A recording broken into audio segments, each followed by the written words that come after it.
Hello, people. Welcome once again. Welcome tonight, wherever you may be. Good morning, good evening, good afternoon. Yeah. So, today is Sunday, 25th of January, 2026. It was just like yesterday. We started the year, and now we're getting to the end of the first month. So, things moved really, really rapidly. And one of the things that has happened is AFCON. And this AFCON is throwing up more issues than we expected.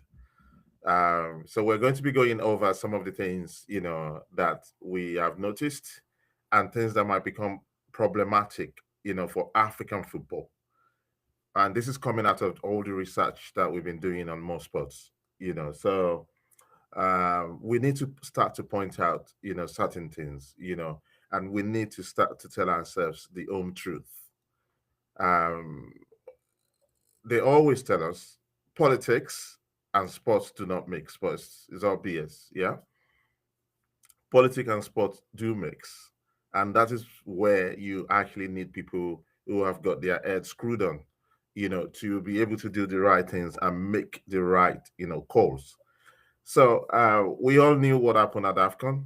We knew what happened at AFCON, and um, it was a beautifully. We did all of that, digging, deep dive uh last week. Was it just 3 days ago or 4 days ago? Is on YouTube if you want to catch up with that. We said all the good things that Morocco has done, and we've been saying every good thing that Morocco has done, for the last 1 year on the just on more sports alone.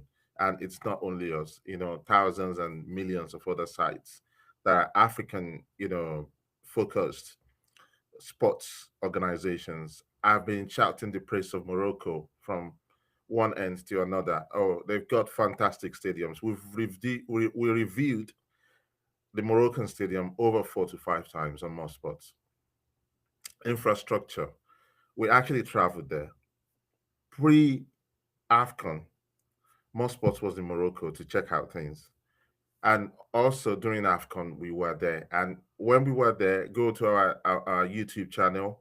We kept talking about, fantastic things that Morocco was doing in terms of infrastructure to make sure that there's excellent, infrastructure that is comparable to what you have in Europe and the rest of the world. So, and we were doing all of this praise singing, and everybody was, lapping it up. The Moroccans loved it. We were not antagonistic.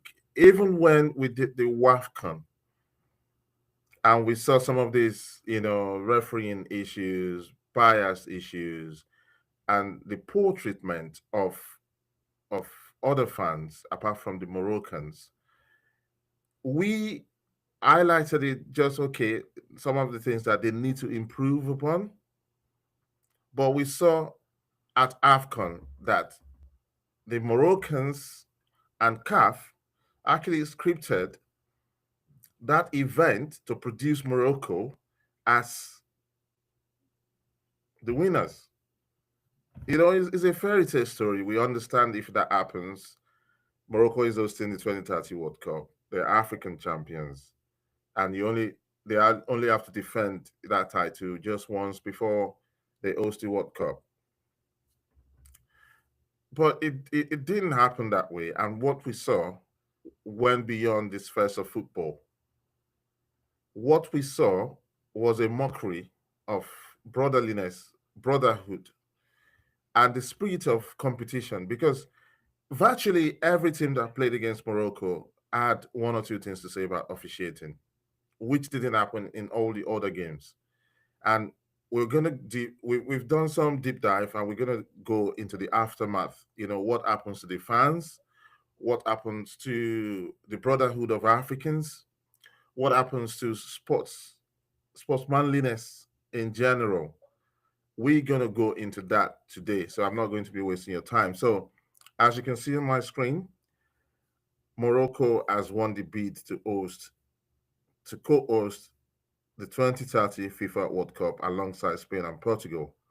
the decision was unanimously approved by FIFA, marking a significant moment for Morocco as it will be the second African nation to host the World Cup after South Africa in 2010. The bid was officially announced on October 7, 2020, and Morocco joined the bid on March 2023. So, all right, Morocco is hosting. Anyway, we did show you last week where Moroccan fans were actually gathered all together in a kind of racist dance, wearing Senegalese national jerseys, and they were guffawing like monkeys, portraying the Senegalese as monkeys. I mean, you're not even the first to host the World Cup. That is a fact. South Africa host were the host of the first African, World Cup. And in the aftermath, at the final game, you know, Nigerians don't really bother people too much. We knew that there was some kind of hanky panky going on, in the finals, but we're not interested. We were more interested in why couldn't our own team win in regulation time and beat the odds, that's placed against them. So that was what we were interested. But when it came to Senegal in the final, it was evident that the Moroccans were going to try to win at all costs, including getting the referee to make wrong decisions, winding up the crowd, stealing towers of players while event was going on right there. So that all of it is a shame to Africa. Let's call it what it is. And there was Infantino, the FIFA president there. He was seeing the eyes of the world, BBC, all of the major broadcast organizations of the world was on Morocco. And we saw all of the things that went on. So, but like I said last week, the Moroccan official posture is to deny everything. That in the 21st century, guys, that is not on. That is not on. It's just a denial of everything that we saw that was captured by thousands and thousands and thousands of cameras, of mobile phones. So I'm going to show you a few things, and then we're going to make up our minds, because this cannot go on. The World Cup is coming in 2030. A large contingent of Africans who are going to be backing their teams will probably love to visit Morocco from the African continent and from Europe and from the rest of the continents, because the place you call sub-Saharan Africa, Black Africa, they've got the highest number of diaspora Africans anywhere on the planet. And they travel the most. For instance, if you're a diaspora African living in mainland Europe, it costs you far, far, far less. In fact, if you live in Spain, you can book a coach ride into Morocco. If you're flying, it's a short up. It probably costs you 20 euros or 30 euros to do that. Even from the UK, you can get flights, for 70 euros, or 80 euros, max 100 euros. And then both ways, you can get £140 or £150, and that will take you into Morocco, and then you're back. But if I want to go to Portugal and Spain, I could book a coach for £40. Then I could get on the coach ride all night, and I'm in Portugal. I could book a coach ride all night. So the reason why I'm saying is that there's something called solidarity of brothers. We know you said you are not Africans.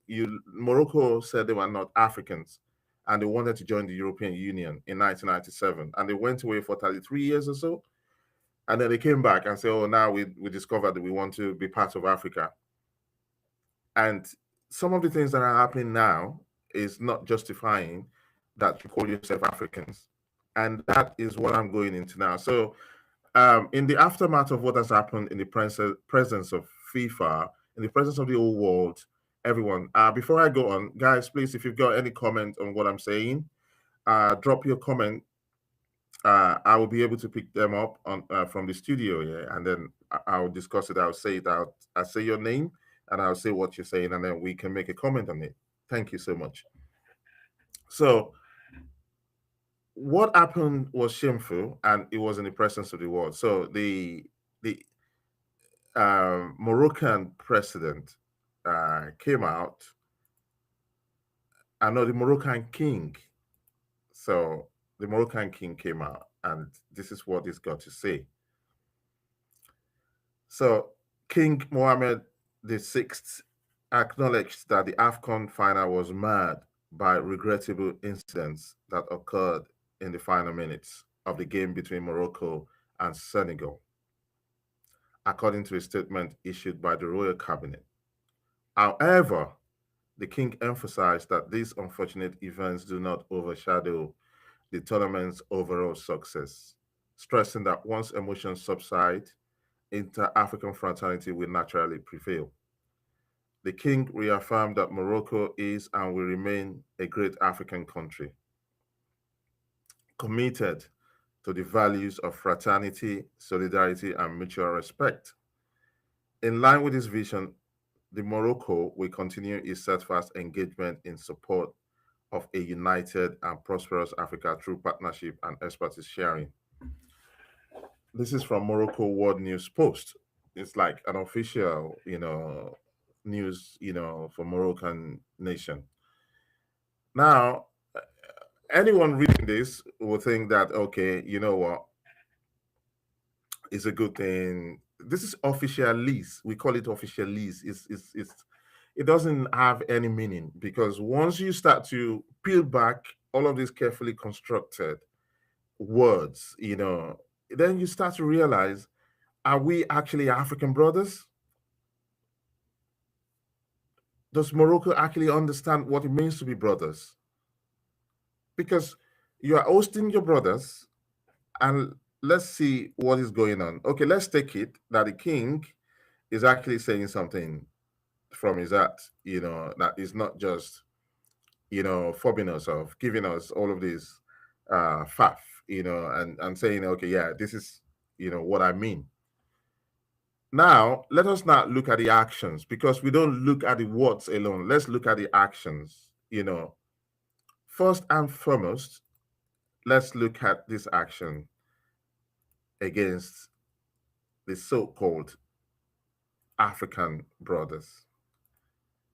So, this is from Morocco World News. It's an official, media arm also of the Moroccan government. They spew the same PR drivel that they issue to them. That's what they say to the world. It says, let's go through it. Let's go through that.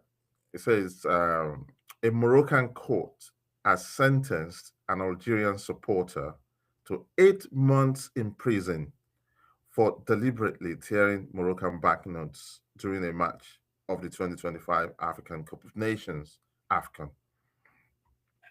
According to converging reports, the ruling was handed down on Thursday by the Court of First Instance in Marrakech, which also imposed a fine of MAD 500, which is $50, on the defendant, who is a British national of Algerian origin.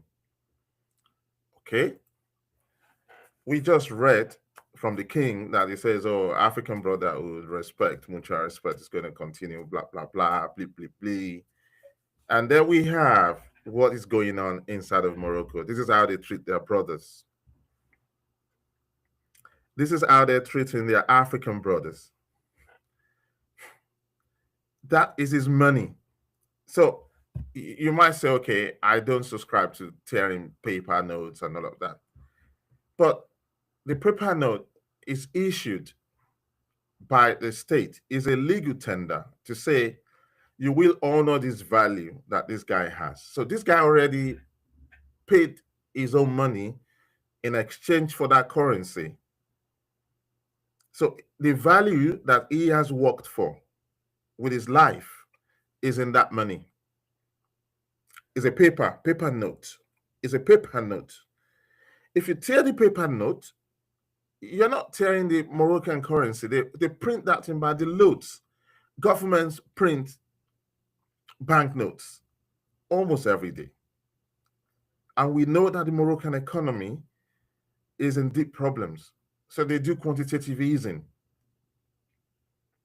So why on earth are you going to send a man to 8 months imprisonment? 8 months, almost a year, 4 months short of a full year inside Moroccan prisons for visiting AFCON, for participating in your football. It is a British national as well.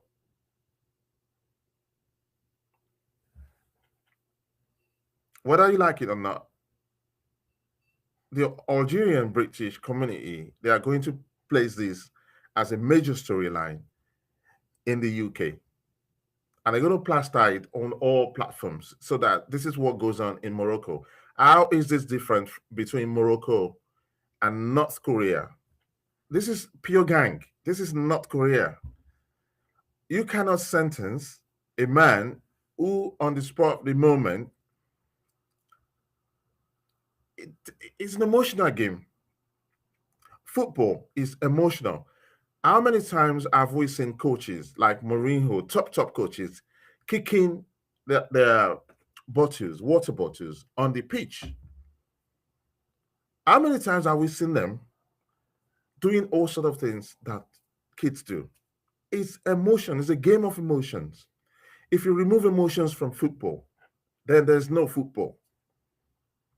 So if this guy tore his own Moroccan $50, he's the one losing that $50.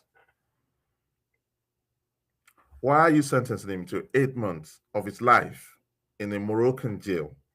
For what?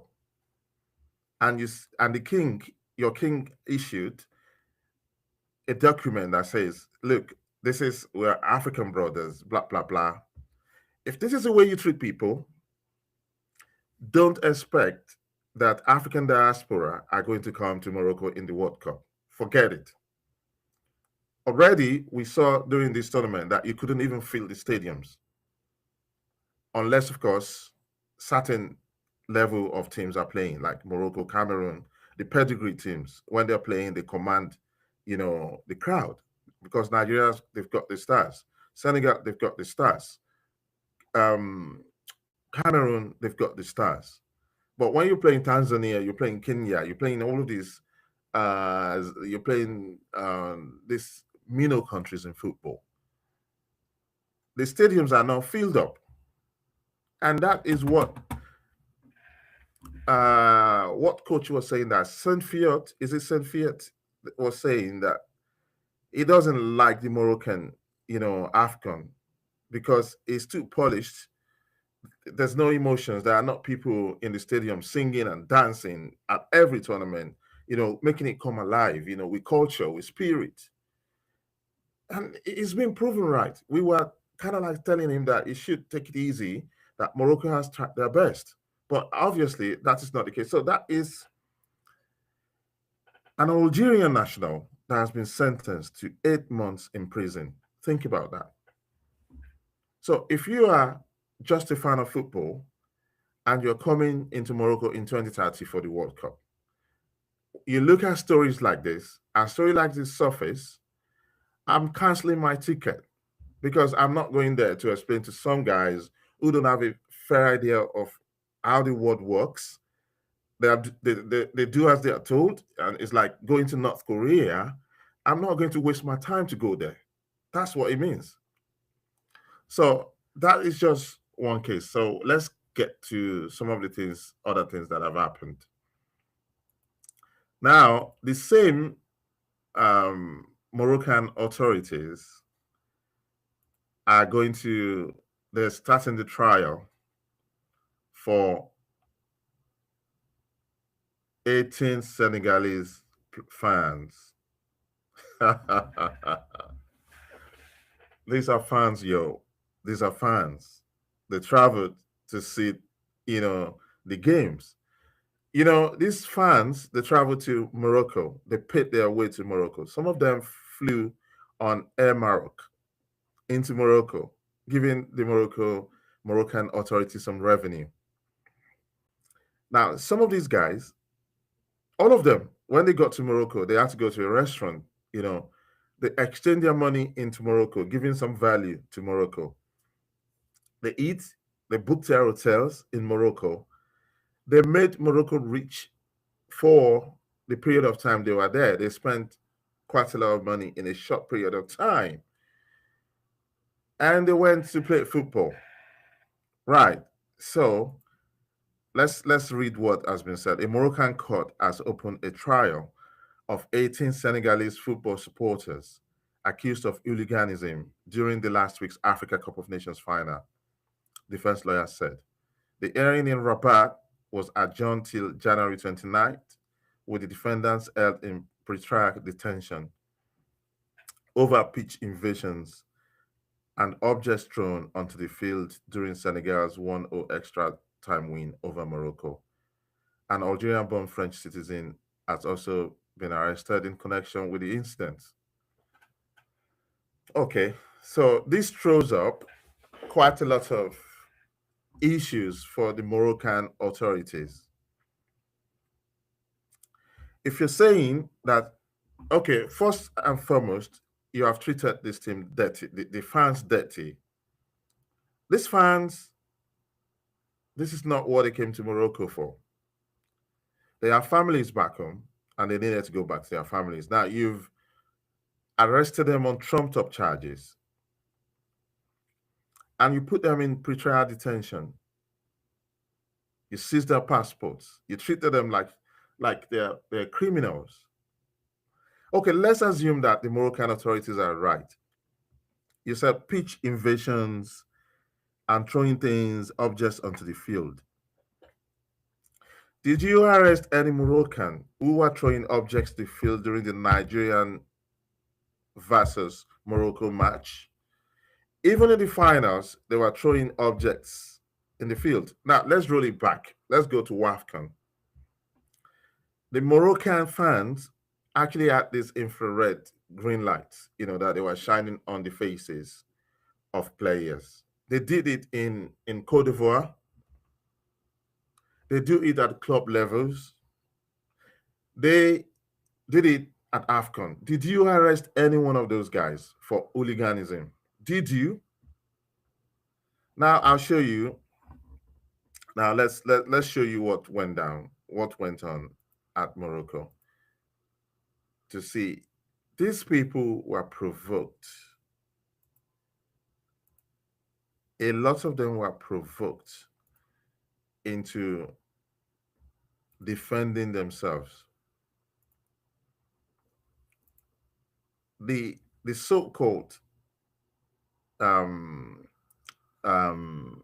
Moroccan authorities, if you're charging people for pitch invasion, the guys who are stealing towels, they were doing it while the match was going on.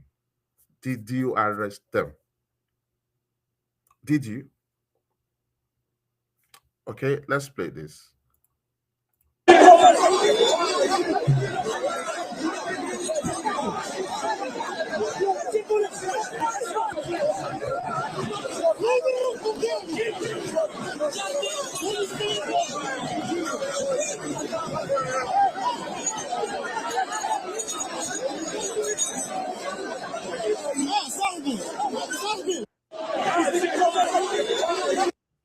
Now, if you look at that video very well, you observe two things. The Senegalese fans were not trying to attack them. They were hounded into a space. So when somebody is invading your personal space, you have created a situation of tension. And if you look amongst those guys, they are not all security agents or officials of the Moroccan Football Association or of the stadium or whatever it is. Fans, Moroccan fans are part of those crowds trying to contain other crowds, and they are baying at them and they are eating them. That is GBH where I live. The offense is GBH. You are the ones attacking these guys. What happens to identifying these guys after the match is done? Arresting those you need to arrest. What happened to that? So now, if someone who is tearing, so let's go back to um, what is going on with the arrest and what is likely to happen. So if you find someone who tore the Moroccan currency, taught the Moroccan currency, right? If they taught the Moroccan currency up and you give them 8 months in prison, for God's sake, what do you think they're going to do to these guys? Morocco is proving to us that they are so losers. They're losers, so losers. And this is not going to go lying down because we are going to highlight it. And a lot of other media organizations are highlighting this. And when you go to when you jail these guys, it's going to rumble on into 2030. And that is going to be the campaign for your World Cup. Because I don't understand. I'm from marketing background, marketing communications background. If you're hosting the World Cup, you don't want to look this way to people across the world. It's serious the marketing that you're doing to yourselves. Serious the marketing. So I don't know who is handling the Moroccan 2030 World Cup by letting people know that you don't have it. Yeah, it's not a democracy, but it doesn't mean that we should. It's Qatar who started the World Cup. They didn't go around arresting people. Saudi has hosted the World Cup before. They didn't go around arresting people, or they didn't go around fixing matches, asking referees to do the impossible and all of this. It's obvious, guys. It's obvious. Everywhere in the world, people are saying CAF and Morocco scripted that. Because you can't keep using referees to influence matches. You can't using your officials to influence matches. You can't get people not. You can't stop giving them their dues, making sure that they are in good frame of mind to play the match, unsettling them using underhand methods and means to win. This is not. This is 2026, guys. It is not 1980 anymore. It's not 1980 any longer. In fact, we've had issues of food poisoning as well. Food poisoning. It is not only at AFCON 2026. It has happened. There's a story that is going on in the Nigerian space right now about when Iwonyawu National won the Confederation of African Football twice. It happened to them in North Africa. There's a story going around as well of um, what happened to the South Africans. So it's everywhere. I don't know who's in charge of the Moroccan World Cup organizing committee, the media. I don't know what they're thinking. These guys are not professional. This kind of image going out into the whole world. This is the AI age. All of us, we've got platforms. You can't rely on BBC. Aggregation of all of us, we deliver more content than the BBC does. The BBC competes with us. And there you are, just making sure that you are rubbishing your own image. All of the good things that you did, you are kind of like, shooting yourself in the foot. Why? That is my concern with this. Now, they're taking it's taking a political turn now because the Senegalese Prime Minister is going to go over to Morocco over the detention of fans by the Moroccan authorities. So, what is going to happen there? What is going to happen? So what we're gonna do is let's take a break and we'll come back and conclude. Yeah, thank you.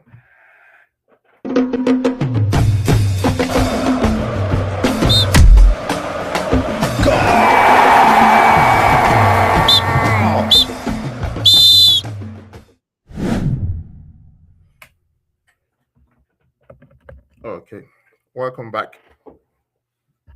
So the Senegalese are sending their prime minister. So let's go to that over that in detail to see what's going on.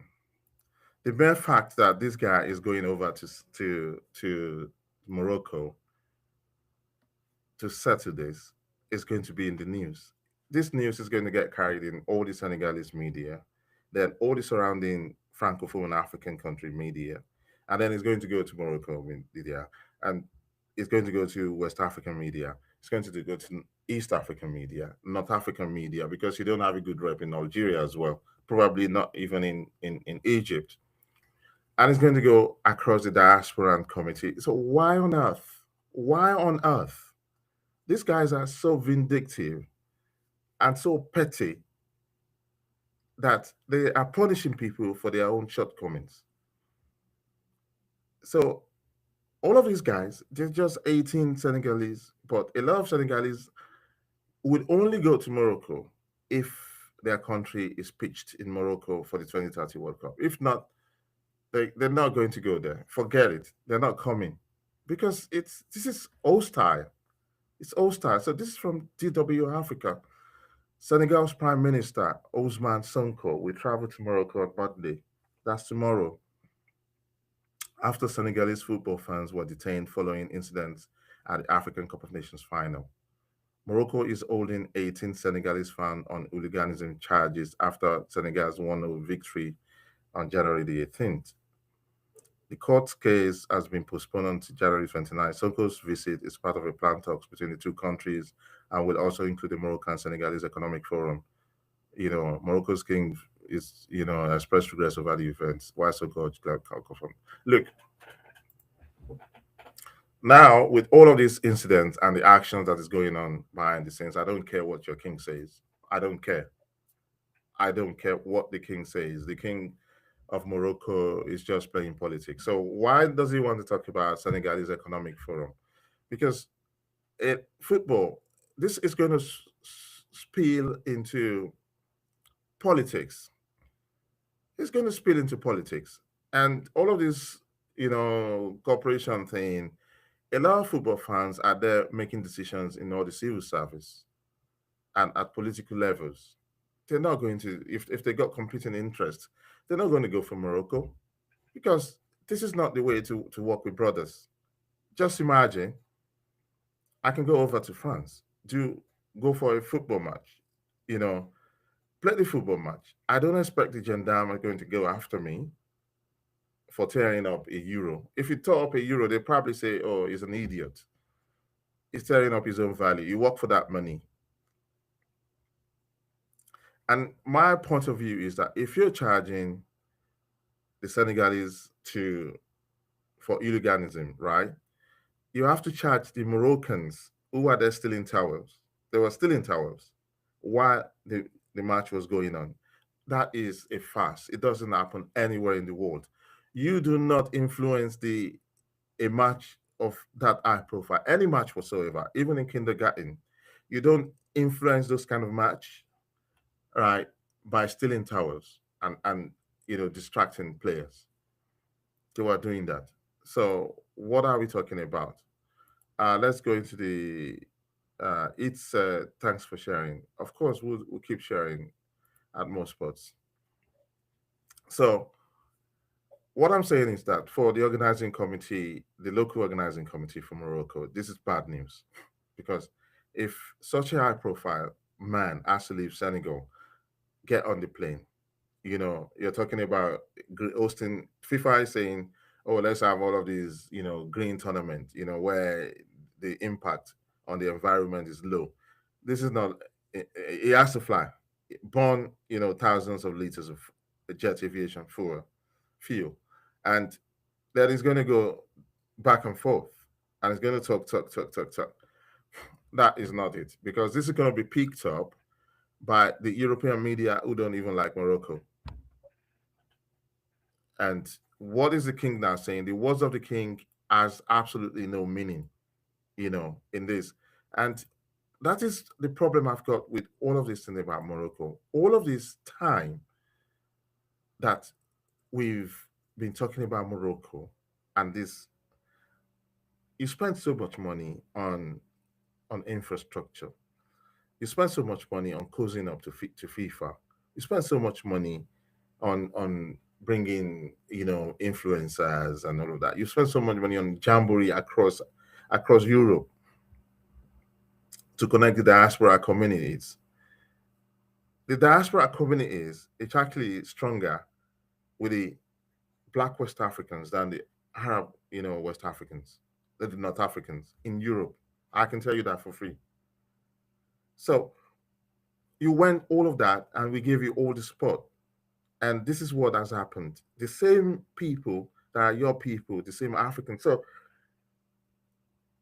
now, when it's 2030 and Ecuador is qualifying, all of these black nations are qualifying, and they say, oh, we've been posted to Morocco. They're going to go online and they're going to say, oh, let me find out what is Morocco is like. Then they're going to see, okay, they got good infrastructure, they have food. They also have food where they're coming from. Yeah. Nobody's starving. Yeah. And then they listen to, somebody tore, Moroccan money, and he got 8 months in prison. And then they're going to read about this thing I'm saying, that they were trying to rig matches. And those guys are going to file, complaints off to FIFA just before they even come to the event. And they're going to come with their policemen. They're going to come with their policemen to also help them out, because they know that you guys is not Korea, basically masquerading as a kingdom. So this is what it is, and we have to say, at most sports we say it for, I mean, just imagine the level of, look at this. Moroccan politician accuses Senegal of magic rituals after AFCON final defeat. I mean, how low can you go? So, what this news is telling us, and a top minister has said it, the FA chairman has said the same thing, is that in Morocco, at the topmost circles of social influence, of cultural influence, of religious influence, they believe in magic rituals. This is nonsense.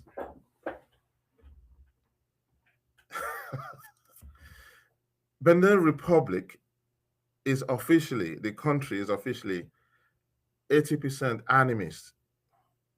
So if you're looking for voodoo or whatever it is, they're supposed to be, they don't even believe in it. They came, played their game, and went away. They're not talking this kind of nonsense about magic rituals. Come on now, come on. And that is a Moroccan politician. Top. These are the guys who dictate policy in Morocco. They are the power brokers in Morocco, and they're talking about voodoo. So if you're a black African and you walk with an afro and you put some kind of design on the afro, maybe um, beads or something in it, they can't say, "Oh, you're a ritualist." You have magic rituals. That's what's going to happen. So when you leave yourself open, when you do these kind of things, you leave yourself open to so much, probabilities that, you know, you're better off doing things the right way. If you are meant to win, you will win. You had the best. Now Morocco has put people in jail, and here a Malian, we have a Malian um, journalist. We've not had anything from the Moroccan police about this guy. They've not told us why he died, how he died, who was responsible for the death. and what's going to happen afterwards? Nothing. But they've sent an Algerian to 8 months in prison and given him a fine as well. They've arraigned 18 Senegalese fans who should be back with their families. They've arraigned them before the magistrate, before some Islamic court. But this guy is dead, actually dead. A human being died in Morocco. They're not interested. So that is what we're dealing with. That is his kill. Is his kill. And you want to invite the world to see this in 2030. Guys, you're not going to shape the narrative. The narrative is going to be shaped by us, not you, not Morocco. You're not going to, and final thing, this is not new. It's not new. What we're saying. So I'm going to play to you. I'm going to play one last video and then we're going to end it because it's like the allegory of the king dancing naked. That's exactly what is happening to Morocco. They don't know they're naked, so they keep dancing, as if they have clothes on. But everybody can see the rot. Everybody can see that this is not on. This is a charade. So we know these things. It's been there. It's not today. So I'm going to play this one last clip, and then we're going to round up.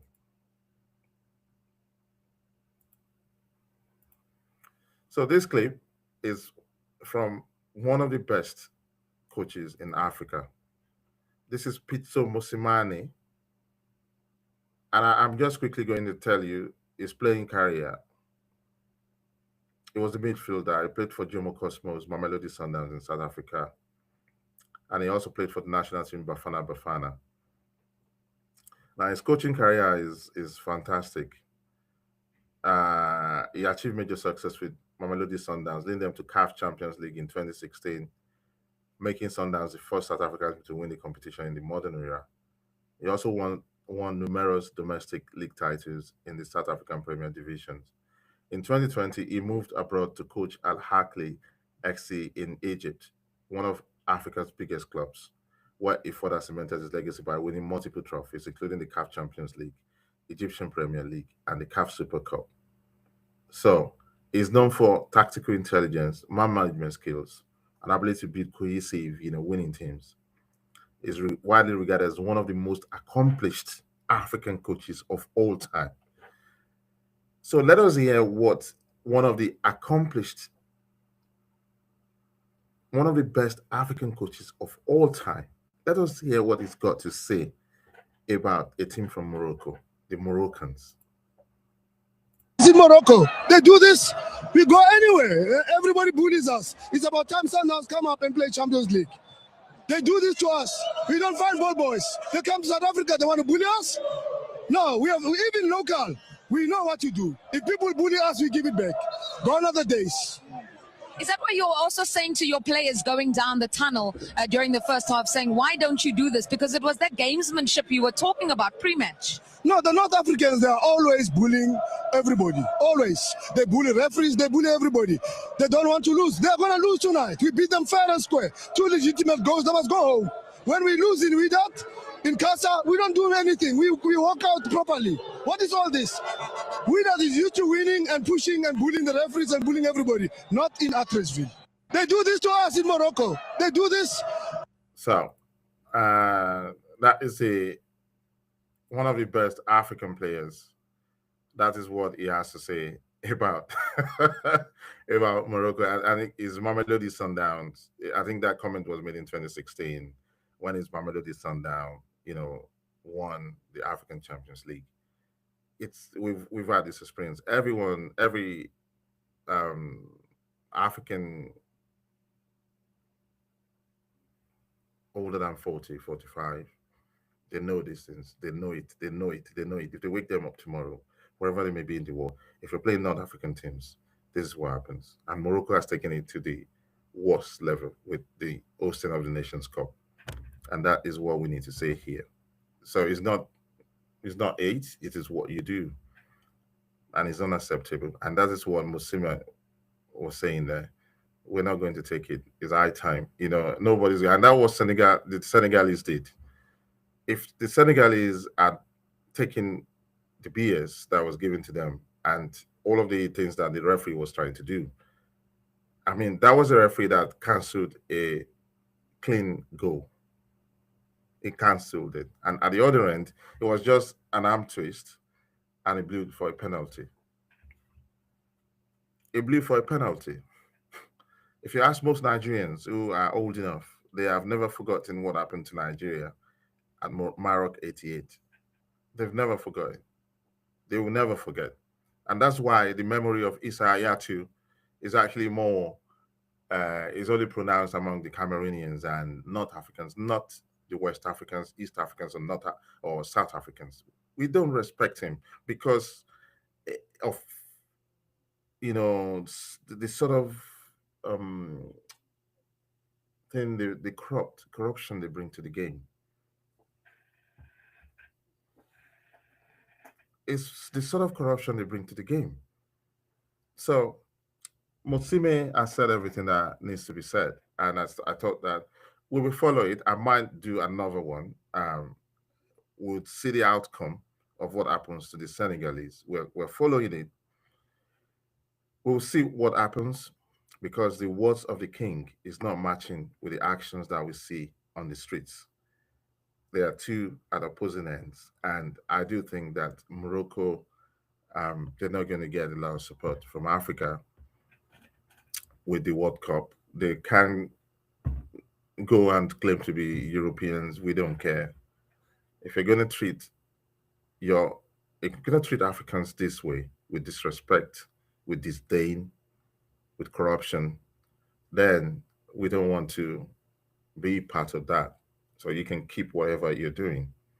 You can keep it because it's so wrong. It's just so wrong, and it just shows you the abysmal level of communication that's coming out of Morocco in the sense that every allegation is denied instantly. Every allegation. The only time that someone has admitted that, or regrettably, what happened in the final, not apportioning blames, not taking blames, not taking responsibility, is what the king of Morocco, actually said. And I don't buy that. I don't think most people buy that because it's not even taking responsibility for that show of shame that happened in the finals. You can't.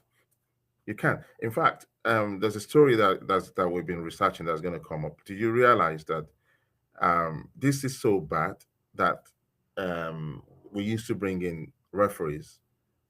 We used to bring in referees to referee African Cup of Nations finals. For instance, the 1992 Nigeria versus Zambia, final game, which Nigeria won 2-1, was refereed by a foreigner. I think it was an Asian who did that, who did the refereeing. And prior to that, I think in the 1990 African Cup of Nations, it was another foreigner, not an African. It was a non-African who refereed the final. Why? Because there's so much corruption, so much abuse of the system that they are. People said they don't trust all of this, and we reverted back to using African. We support African. We want Africa to get to that level of excellence. We support them. And look at what they're delivering. They've practically messed up their own image. If the refereeing committee of CAF, if CAF has any shame, they would not, be part of this. So let me take one more comment. Gislin said, I don't know about this live. Okay. Yeah, we put out all of these message to let you know, and we tag all our fans when we're about to go live. So if not this, watch out for the next one. And if you have not caught what we've discussed here, it's going to be on our YouTube channel permanently. It will be on Facebook for 30 days before it's deleted. And so yeah, you can watch it on YouTube. Subscribe to our YouTube channel and you can get to watch everything. So thank you for being, with me to dissect this. Like I said, we're gonna come back and see what the result of the trial is on the 29th. It's in 4 days' time. We want to know what the Sharia court of Morocco has done to the Senegalese. And in terms of the religion aspect of it, these are both Muslims. If Muslims behave like that to Muslims, what do you want non-Muslims to think of you? Because they are fans. They came in there. We can see videos of your own security men taunting them, actually engaging them, and non-fans. So you only arrested one side. The arrest came from only the Senegalese side and not from the Moroccan side. And what does that teach you about being just and then equity? Nothing. So thank you for hanging out with me. It's been nice. My name is Jesse, and we're gonna do another one. Thank you. Have a great night.